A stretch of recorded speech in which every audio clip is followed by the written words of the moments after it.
Danny Buchan's, that's who the third one was. And all three of these men had been national champion, just like Joe Levis, but Joe Levis in his prime could have beaten any one of them. Yeah. So, what were the lessons like and the practices like? The lessons were exhausting.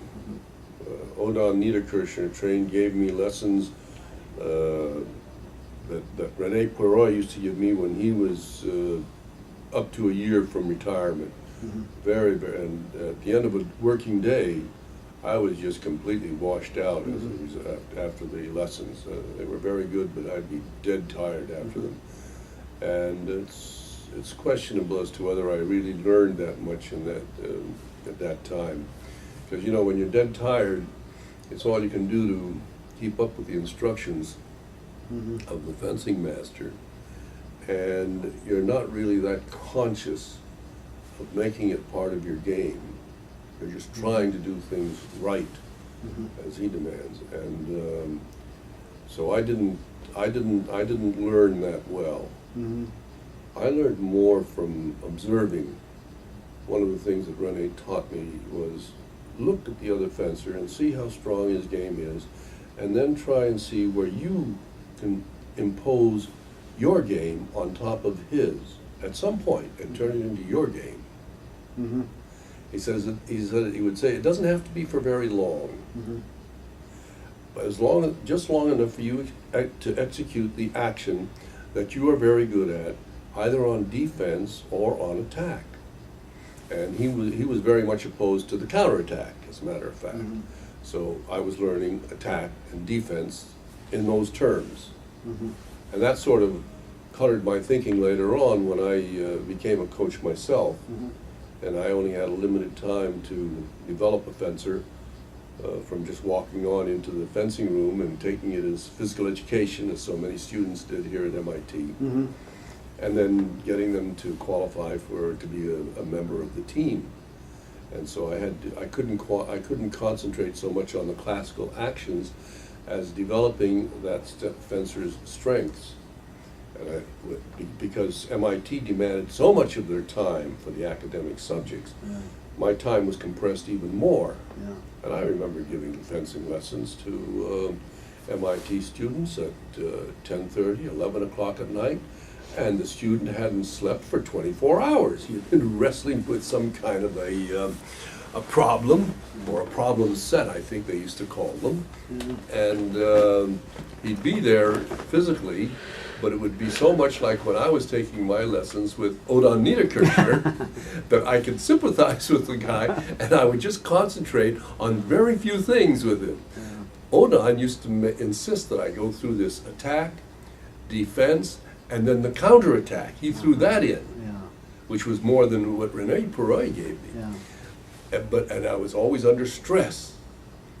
So that's why I say I don't think I learned as well as I could have. And the experience with Odon taught me later on, don't give them more than they can handle at any one time. And so I learned from that. So really sort of focus It's on almost the like a strengths. negative kind of learning. Were you bouting a lot then? Oh at yes, the I was AC? bouting So in you're the AC? AFLA and the USFA, and I was bouting with my teammates at the AC. At the AC? Sure. Yeah. Were you, I don't know if that time, if you were starting to develop particular aspects of your game, or were there particular strengths you were finding you had, or particular observations you had about fencing and your My approach game to at fencing that battle? time was, for the most part, was pretty shallow until I started observing other fencers and trying to find out, well, when should I use my strength against this person? What's the best time to do that, and so on.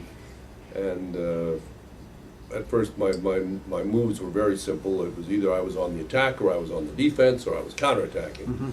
And after that, we'd break. And it was only later when I could get the other person to show his strength and then make him miss me that I could then change the game for myself. Interesting.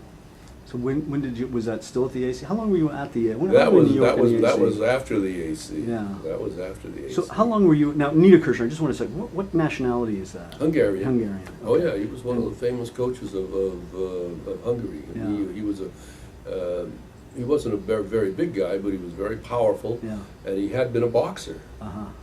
And so as I Interesting. told you earlier, I had some boxing in Yeah. my own past. Yeah. And so I was able to understand the moves that Odon was teaching me and put them and get them to work in fencing, but only on a very shallow basis, because as I said, I didn't learn the game in depth. Yeah. And there was a conflict with the classical game that I had learned from René Perroy also. Ah. So I was still evolving my own style, Yeah. you see. And Niederkirch, did you ever talk to him about boxing or anything like Oh that? yes, he used to Yeah. tell me about his boxing matches there Yeah. in Hungary, and he was glad that he was now a fencing coach. Were there any observations he had about boxing or its particular? Did you do any? Well, one of the things Particularly- he insisted was that even when you're dead tired, you have to be strong. Yeah. Interesting. You have to be strong enough to complete your move, to execute your move in good style. Uh-huh. And you couldn't just make a lousy move and then try to correct it. Yeah. Oh, he punished me severely when I did that. He said, that's a mistake, and then he would chase me down the strip, hitting me time after time, and I would just be defending myself. And then he'd say, how many times did I hit you? Only 5 times as I retreated from the stroke. And he taught all 3 weapons, I take it?